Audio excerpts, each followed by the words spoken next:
Tolong, tolong, tolong. Wah, Tamparagi ditangkap, Tamparagi ditangkap. Wah, ini berita heboh ya. Tamparagi tiba-tiba ditangkap oleh seseorang yang bernama Abdul. Ya, dia dibawa untuk diinterogasi atas penghinaan agama. Jadi Tamparagi ini disangkakan telah melakukan penghinaan agama tertentu. Oleh karena itu, dia ditangkap, akan dibawa ke kantor polisi dan nantinya akan dipenjarakan seperti itu. Nah, di dalam animasi video Tamparagi ini diberikan tips-tips ya, bagaimana seandainya ketika menghadapi situasi seseorang ditangkap dituduh dengan penghinaan agama Islam, agama tertentu, apa yang harus dilakukan, bagaimana kita harus bersikap, dan apa tindakan-tindakan yang harus kita lakukan. Nah, ini baik sekali untuk disaksikan, bisa mengedukasi kita semua ya, yang terlebih bagi apologet Kristen yang memang rawan ya untuk dilaporkan terhadap tuduhan penghinaan, penghujatan dan lain sebagainya. Oleh karena itu, video ini baik dan sangat bermanfaat untuk disaksikan. Kita langsung saja ke videonya. Check it out. Halo semua, pada video ini saya ditangkap oleh Bang Abdul. Abdul siapa namanya, Bang? Abdul Bakar Abu. Oh iya, saya ditangkap oleh Bang Abdul Bakar Abu. Karena apa, Bang? Karena penistaan agama. Nah, kita tidak ingin hal ini terjadi, tetapi ada kemungkinan hal ini tidak bisa kita hindari. Karena Yesus sendiri berkata di dalam Matius 10 ayat 16-25, Markus 13 ayat 9-13, Lukas 21 ayat 12-17, bahwa kita akan dibenci, ditangkap, dan dianiaya oleh karena Yesus. Bahkan Matius 26 ayat 65-66 mencatat bahwa Yesus sendiri ditangkap dan dibunuh karena pasal penistaan agama. Tetapi Yesus mengajarkan kita untuk melihat peristiwa ini sebagai kesempatan untuk bersaksi di depan para pembesar. Yesus bahkan berkata di dalam Matius 5 ayat 10-12, berbahagialah orang yang dianiaya oleh karena kebenaran, karena merekalah yang memiliki kerajaan surga. Berbahagialah kamu jika karena aku orang mencela, menganiaya, dan memfitnah kamu dengan dusta. Bersukacitalah dan bergembiralah, karena upahmu besar di surga. Sebab seperti itulah para nabi sebelum kamu telah dianiaya. Nah, walaupun demikian, bukan berarti kita harus menjadi orang bodoh yang mencari-cari masalah dan perkara atau sengaja menyodorkan diri supaya ditangkap. Hal ini juga bukan berarti kita boleh berbuat seenak jidat, melakukan kejahatan atau mengeluarkan caci maki, kata-kata kasar, kata-kata kotor, dan lainnya. Kita harus tetap tidak melakukan kesalahan atau kejahatan. Jadi pada video ini, kita akan belajar tentang hal ini lebih lanjut. Apa yang dianggap menista agama, bagaimana caranya untuk tidak menista agama, bagaimana caranya agar tidak ditangkap, apa yang harus dipersiapkan sebelum ditangkap, bagaimana aturan main penangkapan, dan bagaimana cara kita menghadapi proses penyidikan. Semoga video ini bermanfaat untuk teman-teman semua, terutama untuk para apologet Kristen. Oke, kita mulai aja ya.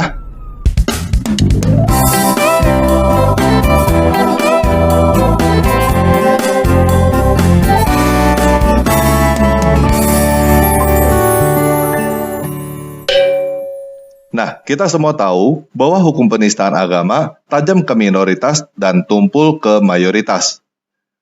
Hal ini terjadi karena memang tidak ada definisi yang jelas tentang penistaan agama. Semua orang dan agama bisa mempunyai batasan yang berbeda. Oleh karena itu, hukum ini bersifat delik aduan. Sederhananya, kalau tidak ada yang mengadukan kamu, maka kamu tidak menista agama. Kalau ada yang mengadukan kamu, maka kemungkinan kamu menista agama. Jadi, supaya kamu tidak terjerat pasal penistaan agama, jangan sampai ada yang mengadukan kamu. apalagi sampai segerombolan massa datang untuk main hakim sendiri. Ini memang terkesan tidak adil, tetapi itulah kenyataannya. Dan kita yang Kristen seharusnya sudah tahu bahwa hal itu persis yang terjadi kepada Yesus. Dia ditangkap oleh massa, lalu diserahkan kepada pemerintah untuk dihukum. Pontius Pilatus sampai cuci tangan untuk berkata bahwa ini bukan kemauan saya. Saya tidak menemukan kesalahan pada orang ini, tetapi saya menghukum orang ini karena tekanan massa. Nah, dari Matius 21 ayat 46, Markus 12 ayat 12, Lukas 20 ayat 19, dan banyak ayat di Yohanes, kita tahu bahwa usaha untuk menangkap Yesus bukan hanya satu kali, tetapi berkali-kali. Ada kalanya, mereka tidak berani untuk melakukannya karena mereka takut kepada orang banyak yang menghormati Yesus. Jadi, dari sini kita bisa belajar bahwa apa yang harus kita lakukan adalah memenangkan hati masyarakat, bukan memenangkan debat. Kita harus membawa dampak perubahan yang baik dan terasa bagi lingkungan kita. Tetapi, kita jangan berpikir bahwa jika kita baik ke masyarakat, maka mereka pasti menerima kita dan kita pasti aman. Itu sebabnya, Yesus berkata di dalam Matius 10 ayat 23, jika mereka menganiaya kamu di kota yang satu, larilah ke kota yang lain. Artinya, kalau kamu sudah melihat gelagat bahwa ada orang-orang yang mau menangkap kamu karena penistaan agama, segera pergi dari tempat itu. Kamu tidak perlu mempertahankan diri atau melawan mereka, karena itu tidak akan berhasil, dan Yesus pun tidak mengajarkan atau mencontohkan begitu. Berkali-kali, para agamawan berusaha menangkap Yesus, dan Yesus pergi meninggalkan mereka. Nah, saya setuju bahwa kita sebaiknya tidak usah membicarakan agama lain. Lebih baik kita fokus memberitakan Injil aja. Tetapi kita perlu tahu bahwa hal itu tidak menjamin apa-apa, dan ada kalanya kita tidak bisa menghindari pembahasan lintas agama. Ada kalanya kita terpaksa harus membahas agama lain dan pola pikir mereka. Ada kalanya kita tidak bisa mengabaikan dan harus mengkritisi mereka.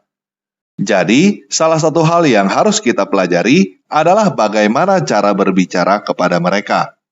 Maksudnya begini, memberikan orang hadiah berupa kue adalah sesuatu yang baik. Tetapi, jika kita memberikannya dengan cara menempelkannya ke wajah, itu namanya ngajakin berantem. Jadi, dengan mempelajari bagaimana cara untuk berbicara dengan baik kepada mereka, kita menghindari masalah yang tidak perlu.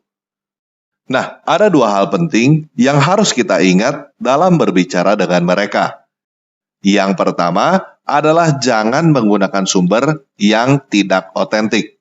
Mereka suka untuk menggunakan sumber-sumber palsu seperti Injil Barnabas untuk menyerang kita. Tetapi kita tidak boleh melakukan hal seperti itu. Mereka suka untuk memfitnah dan berbohong, tetapi kita tidak boleh melakukan hal-hal itu. Yang kedua adalah sebisa mungkin tidak mengeluarkan pernyataan, tetapi mengeluarkan pertanyaan. Mereka suka mengeluarkan pernyataan-pernyataan dan caci maki sampai membuat kita emosi. Tetapi kita tidak boleh terpancing emosi balik mengeluarkan pernyataan dan mencaci maki mereka. Sebaliknya, kita harus sabar dan mengolah kata-kata, sehingga kita cerdik seperti ular, tetapi tulus seperti merpati. Contohnya, misalnya mereka menuduh Yesus mengajarkan untuk membunuh orang. Kita tidak perlu marah, tetapi kita bisa tanyakan apa buktinya. Setelah itu, kita bisa memberikan penjelasan dan bukti-bukti bahwa Yesus tidak seperti yang mereka tuduh. Kita bisa berhenti sampai di situ. Tetapi, kita juga bisa menyerang balik menggunakan ukuran yang mereka pakai.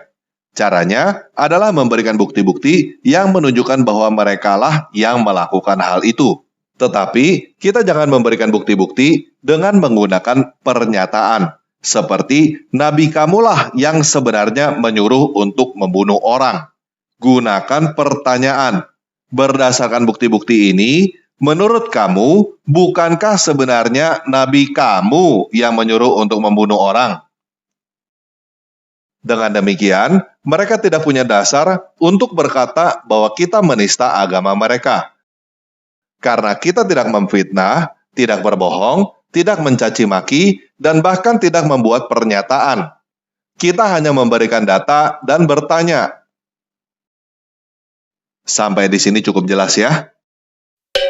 Nah, walaupun begitu, bukan berarti kita akan terbebas dari ancaman pasal penistaan agama. Karena, seperti yang saya katakan di awal, penistaan agama adalah delik aduan, dan tidak ada definisi yang jelas. Jika mereka mengadukan bahwa kamu menista agama, apalagi ditambah tekanan massa, maka kamu bisa ditangkap. Masalah kamu benar-benar menista agama atau tidak akan dibuktikan di persidangan. Kita harus selalu ingat bahwa kita adalah domba di tengah-tengah serigala yang siap menerkam kita jika kita lengah. Bagi mereka, bukan masalah benar atau salah, tetapi masalah menang atau kalah, masalah senang atau tidak senang. Mereka merasa senang jika mereka menang, dan mereka merasa tidak senang jika mereka kalah. Bagi mereka, kebenaran adalah jika mereka menang, dan kesalahan adalah jika mereka kalah. Oleh karena itu, kita tetap harus bersiap-siap atas segala ancaman yang bisa terjadi supaya kita tidak menjadi korban mereka. Salah satu hal yang perlu kita ingat dan kita jaga adalah orang-orang yang kita kasihi. Contohnya keluarga dan teman-teman kita. Kita mungkin tidak masalah jika kita harus berhadapan dengan massa, tetapi keluarga dan teman-teman kita masalah. Oleh karena itu, kita harus melindungi mereka dengan cara jangan sampai kita kena. Salah satunya adalah dengan menyembunyikan identitas bagi teman-teman yang berapologetika di dunia maya. Kita harus mengurangi musuh dan perbanyak sahabat, tetapi kita harus sangat selektif dalam memilih orang-orang yang kita percaya, supaya walaupun kita kena, kita sudah punya orang-orang kepercayaan yang bisa melindungi mereka. Kita bisa lihat contohnya, ketika Yesus disalib, dia berkata kepada murid yang dikasihinya, "Inilah ibumu." Jadi, buat teman-teman seiman semuanya, terutama teman-teman yang melakukan penginjilan atau berapologetika, jangan bego dan mengira bahwa segalanya akan aman tentram. Bersiap-siaplah untuk menghadapi skenario terburuk. Karena Yesus sudah memberikan peringatan bahwa kita akan dianiaya dan sudah memberikan teladan bagaimana cara menghadapinya. Jelas ya? Nah, sekarang kita akan masuk ke skenario jika kita ditangkap. Apa hak-hak kita, apa yang harus kita jawab, dan apa yang jangan kita jawab. Nah, hal pertama yang perlu kita tahu adalah jika kita kena kasus penistaan agama, itu berarti ada orang yang mengadukan kita. Jika kita kena, biasanya ada dua kemungkinan. Yang pertama adalah panggilan, yang kedua adalah penjemputan. Jika dipanggil, biasanya di dalam surat panggilan terdapat uraian singkat mengenai peristiwa pidana dan ancamannya jika tidak datang atau memberikan keterangan bohong. Jika dijemput, itu kemungkinan karena penyidik melihat atau mendengar informasi bahwa kita akan diamuk massa atau dibunuh. Jadi, mereka menggunakan istilah diamankan. Yang menarik adalah, penjemputan biasanya dilakukan pada malam hari, seperti Yesus ditangkap pada malam hari. Mungkin untuk menghindari perlawanan dan lain-lain, karena biasanya pada malam hari, orang-orang sudah lelah. Jadi, jika kita sampai tertangkap, kita tidak perlu mengkhawatirkan diri kita sendiri. Yang perlu kita khawatirkan adalah keluarga kita. Oleh sebab itu, sebelum kita pergi, kita bisa minta izin untuk langsung menghubungi orang yang kita percaya untuk menjaga keluarga kita.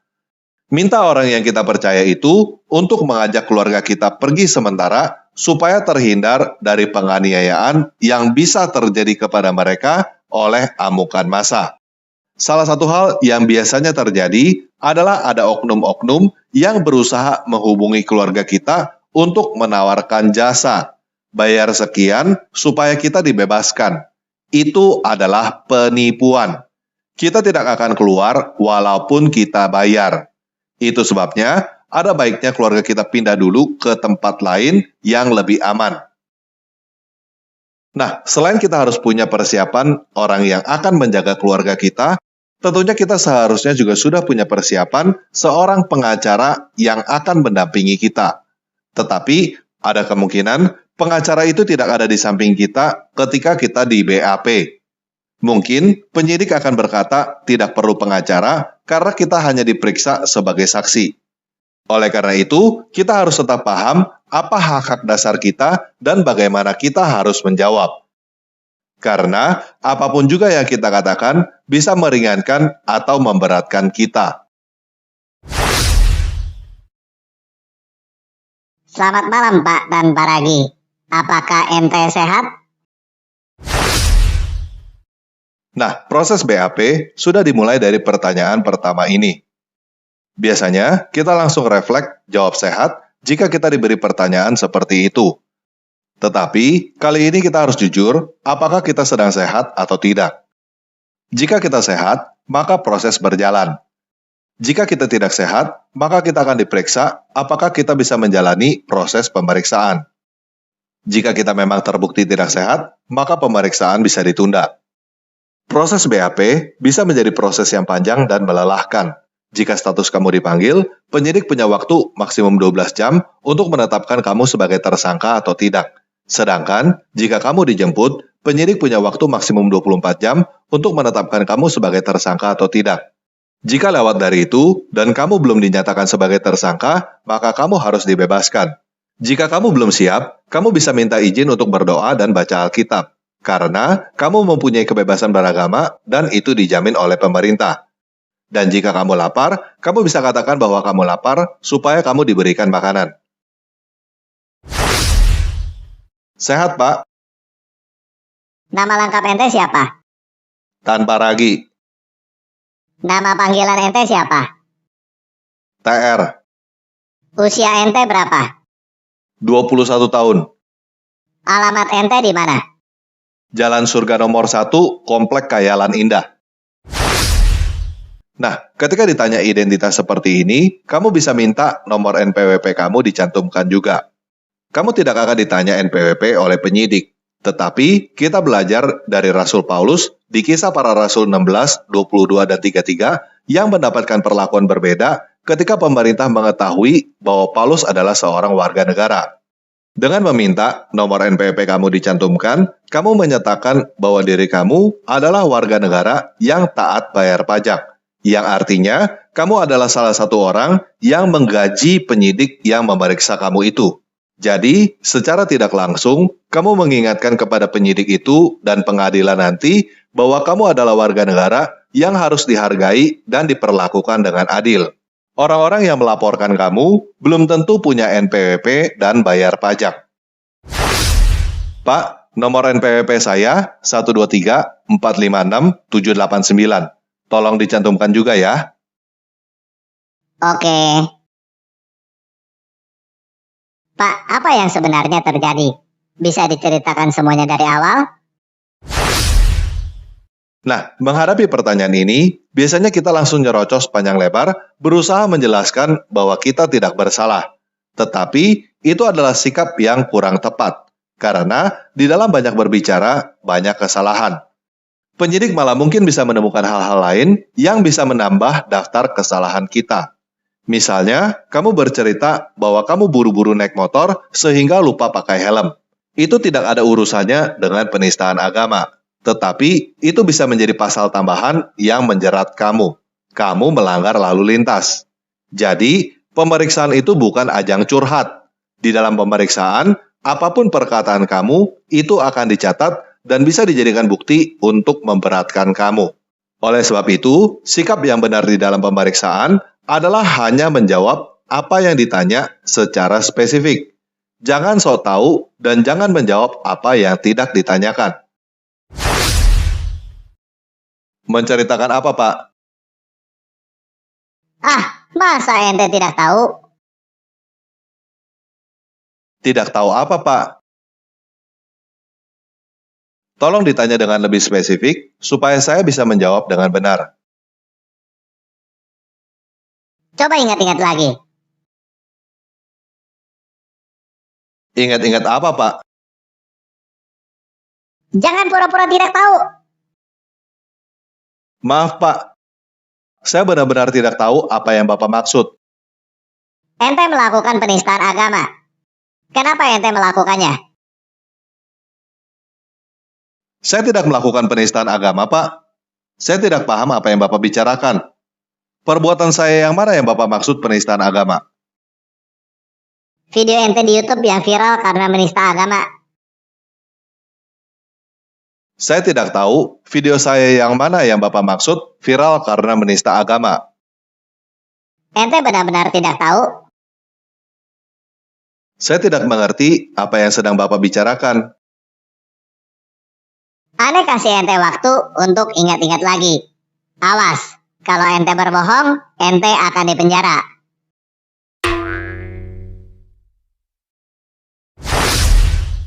Nah, mungkin kamu akan mendapatkan break time untuk ingat-ingat lagi dan diberikan tekanan. Mungkin kamu juga sudah lelah dan ingin cepat beres. Tetapi, kamu harus bertahan sampai kesudahannya. Ingat, Yesus ketika di persidangan lebih banyak diam. Yesus berkata di dalam Matius 5 ayat 34, "Akan tetapi biarlah perkataanmu iya jika iya dan tidak jika tidak." Apa yang lebih daripada itu berasal dari si jahat. Jadi, usahakan supaya kamu hanya menjawab iya atau tidak. Kalau kamu tahu, katakan tahu. Kalau kamu tidak tahu, katakan tidak tahu. Jangan katakan kurang tahu. Karena kalau kamu berkata kamu kurang tahu, berarti ada sesuatu yang kamu tahu, tetapi kamu tidak mengatakannya. Jadi, lebih baik tegas, tahu atau tidak tahu. Kalau kamu lupa, katakan lupa. Intinya, penyidik ingin kamu mengaku sendiri bahwa kamu salah dan memberikan bukti-buktinya secepat-cepatnya supaya kamu bisa segera diproses. Tetapi, kita menganut sistem praduga tidak bersalah. Jadi, kita harus mulai dari posisi kita tidak bersalah dan kita harus tetap bertahan di dalam posisi kita tidak bersalah. Bagaimana? Apakah sudah ingat? Pak, tolong tanyakan yang jelas supaya saya bisa menjawab dengan benar.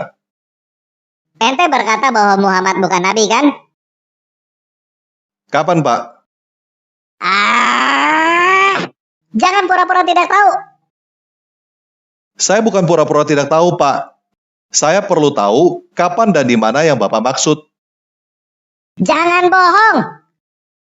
Saya tidak bohong, Pak. Saya perlu tahu kapan dan di mana saya berkata seperti itu supaya saya bisa memastikan bahwa itu benar saya yang berbicara atau orang lain yang memanipulasi video saya. Nah, intinya kamu berada di dalam posisi praduga tidak bersalah. Artinya, bukan kamu yang harus duluan membuktikan bahwa kamu tidak bersalah, tetapi penyidik itu yang harus membuktikan bahwa kamu bersalah duluan. Nih, lihat nih. Muhammad bukan nabi. Oh iya, itu memang saya yang berbicara, Pak. Nah, sekarang jawab. Kenapa ente menista agama? Saya tidak menista agama, Pak. Bagaimana ente berkata bahwa ente tidak menista agama? Ente berkata Muhammad bukan nabi. Itu adalah penistaan agama. Itu bukan penistaan agama, Pak. Muhammad mungkin adalah nabi bagi orang lain, tetapi bukan nabi bagi saya. Seperti Yesus adalah Tuhan bagi saya, apakah Bapak juga harus berkata bahwa Yesus adalah Tuhan? Apakah kalau Bapak berkata bahwa Yesus bukan Tuhan, karena Yesus bukan Tuhan bagi Bapak, artinya Bapak menista agama? Ente menista agama. Saya tidak menista agama, Pak. Saya membela agama saya. Coba ente pikir-pikir lagi kesalahan ente. Nah, kemungkinan kamu akan diberi jeda lagi berulang kali dan dilama-lamain supaya kamu lelah dan cepat ngaku. Udah deh, mendingan ente minta maaf aja kepada masyarakat supaya urusan cepat selesai. Nah, perkataan seperti ini mungkin bisa membuat kamu berpikir untuk mengalah supaya urusan selesai. Lagi pula, kalau kita lihat tetangga sebelah, mereka tinggal minta maaf, pakai materai, dan urusan selesai. Tetapi, bagi kita, hal itu belum tentu terjadi. Bisa jadi ini adalah jebakan Batman. Jadi, lebih baik kamu bertahan di dalam posisi tidak bersalah sampai akhir. 12 jam jika kamu dipanggil, 24 jam jika kamu dijemput. Lebih dari itu, maka penyidik melanggar hak asasi manusia. Bagaimana? Apakah ente sudah mau minta maaf supaya urusan ini selesai? Saya tidak mau minta maaf atas kesalahan yang tidak saya perbuat, Pak. Ente keras kepala. Coba ente pikir-pikir lagi. Nah, jika ada jeda dan sepertinya penyidik kehabisan kata-kata, ada baiknya kamu minta pulang. Pak, apakah masih ada yang dipertanyakan?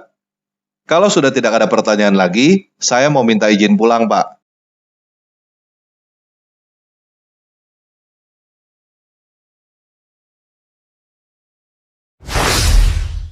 Nah, biasanya jika penyidik sudah nyerah, dia akan menyelesaikan BAP, mencetaknya, lalu meminta kamu tanda tangan. Kalau memang sudah tidak ada apa-apa, kamu boleh pulang.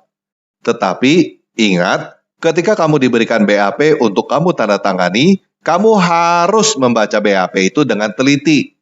Jangan sampai ada kata-kata yang tidak kamu katakan tertulis di situ.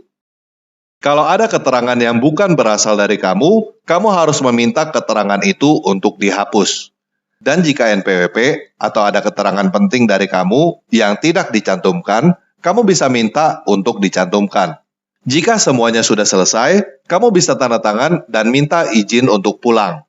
Tetapi, ingat, walaupun kamu diizinkan pulang, bukan berarti kamu tidak akan dipanggil lagi.